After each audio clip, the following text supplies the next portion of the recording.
Selamat pagi semuanya, perkenalkan nama saya Dandro Situmorang, NIM 0509844444, Prodi Sistem Informasi. Pada kesempatan kali ini saya akan melakukan presentasi tugas 2 dari mata kuliah Algoritma dan Pemrograman, yaitu membuat program sederhana menggunakan operator dan statement if untuk menghitung gaji karyawan berdasarkan golongan dan jam lembur. Baik, sebelum masuk ke coding, mari kita pahami dulu untuk tugas kedua ini. Pertama, golongan karyawan. Golongan A mendapatkan gaji pokok 5 juta rupiah, golongan B mendapatkan gaji pokok 6.500.000 rupiah, golongan C mendapatkan gaji pokok 9.500.000 rupiah. Kedua, ketentuan lembur. 1 jam lembur sama dengan 30% dari gaji pokok, 2 jam lembur sama dengan 32% dari gaji pokok, 3 jam lembur sama dengan 34 dari gaji pokok, 4 jam lembur 36% dari gaji pokok, 5 jam lembur atau lebih sama dengan 38% dari gaji pokok. Input yang diperlukan adalah golongan karyawan dan jam lembur. Output yang diharapkan adalah total penghasilan yang merupakan penjumlahan dari gaji pokok dan gaji lembur. Nah, sekarang mari kita bahas algoritma dan langkah-langkah penyelesaian masalah ini. Langkah pertama, input golongan karyawan dari user. Langkah kedua, input jam lembur dari user. Langkah ketiga, tentukan gaji pokok berdasarkan golongan menggunakan statement if. Langkah keempat, tentukan persentase lembur berdasarkan jam lembur menggunakan statement if. Langkah kelima, hitung jam gaji lembur dengan rumus gaji pokok kali persentase lembur. Langkah keenam, hitung total gaji dengan rumus gaji pokok tambah gaji lembur. Dan langkah ketujuh, tampilkan hasil ke layar. Nah, sekarang mari kita implementasikan algoritma ini ke dalam bahasan pemrograman kode Java.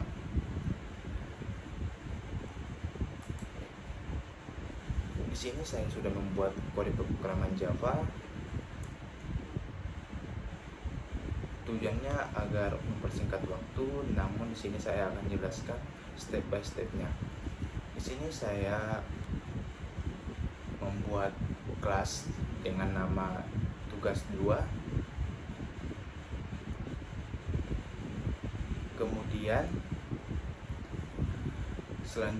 Kemudian kita minta input golongan dari user.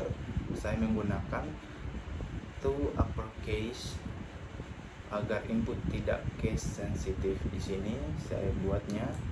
Dan selanjutnya kita input jam lembur dari user. Sekarang kita deklarasikan variabel untuk menyimpan gaji pokok dan persentase lembur. Nah, untuk menentukan gaji pokok saya menggunakan if else di sini, di mana golongan A gaji pokok 5 juta, golongan B gaji pokok 6.500.000, golongan C gaji pokok 9.500.000. Dan perhatikan saya tambahkan case default untuk handle input golongan tidak valid. Nah, selanjutnya saya tentukan persentase lembur berdasarkan jam lembur menggunakan if else statement. Dari jam lembur pertama persentase lembur 0,30, jam lembur 2 0,32, jam lembur 3 persentase lembur 0,34, jam lembur 4 persentase lembur 0,36, jam lembur 5 atau lebih persentase lembur 0,38. Setelah itu kita hitung gaji lembur dan total gaji. Di sini saya buat, dan terakhir kita tampilkan hasil dengan format yang rapi menggunakan print di sini. Dan jangan lupa close scanner untuk menghindari memory lag di sini. Nah, untuk selanjutnya kita coba running.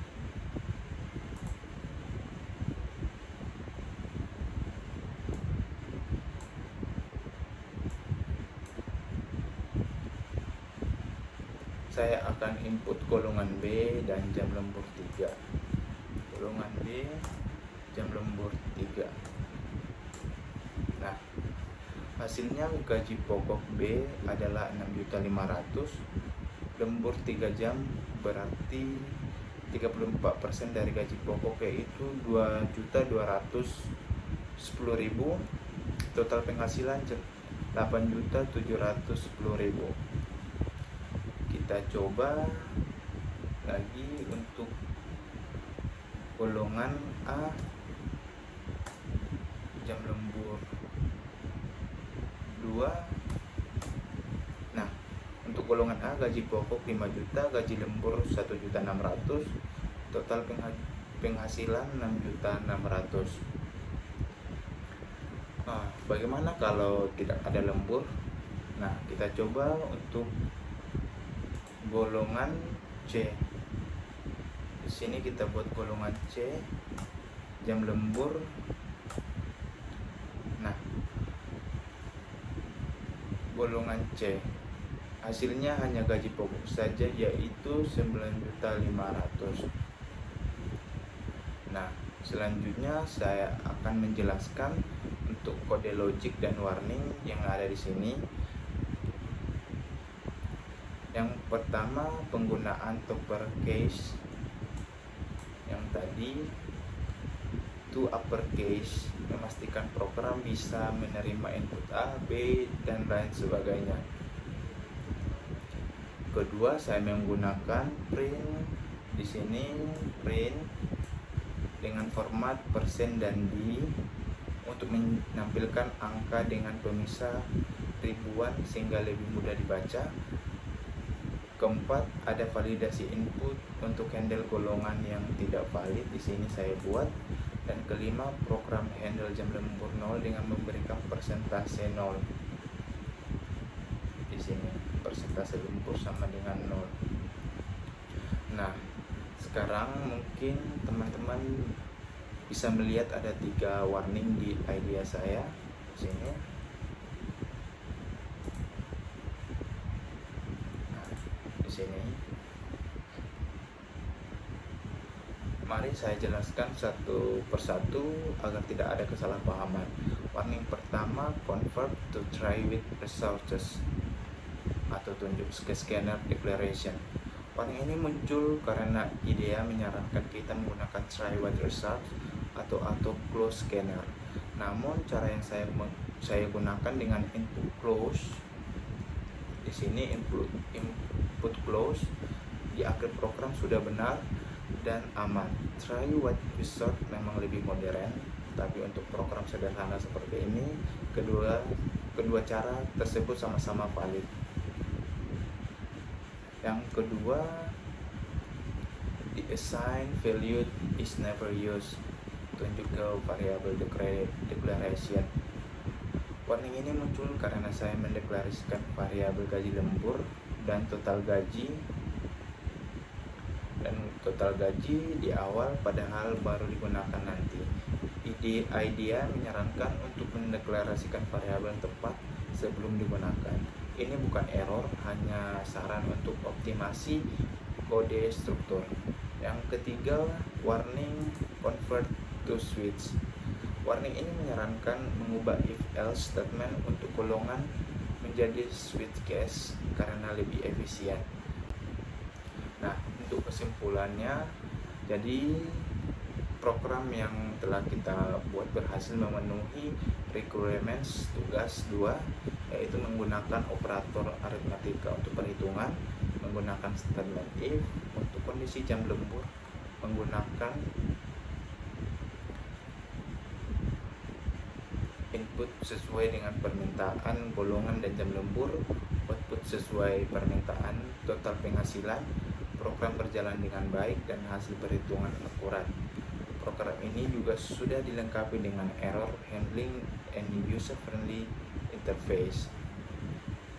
Sekian presentasi tugas dari saya. Program sederhana penghitung gaji karyawan ini telah berhasil dibuat dan diuji coba dengan berbagai test case. Semoga penjelasan ini bermanfaat dan mudah dipahami. Sekian dan terima kasih. Sampai jumpa di tugas selanjutnya.